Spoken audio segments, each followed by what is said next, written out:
हमने इलेक्शन के पहले किसी का संग अलायंस नहीं किया, लेकिन आपका प्यार, आपका आशीर्वाद, आपका खानसा से हम लोग यहां पहुंचा है।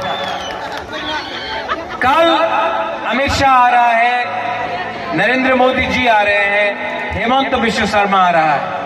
ये स्पीच के बाद मैं आपको बोल रहा हूं, होम मिनिस्टर हमको बुलाएगा और कॉन्स्टिट्यूशनल सोल्यूशन के बारे बात करने के लिए बात शुरू करेगा। मैं उनको बोलना चाहता हूं कि अगर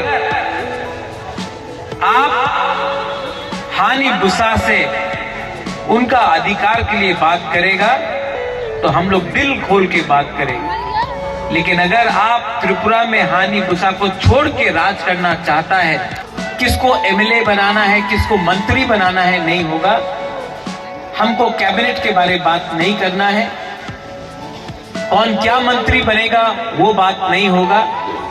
आप हमसे अगर बात करेंगे कॉन्स्टिट्यूशनल सोल्यूशन का, हमारा 14 लाख तिपरासा के बारे में बात कीजिए, बुबाकरा रेडी है। I am proud to be a Tiprasa.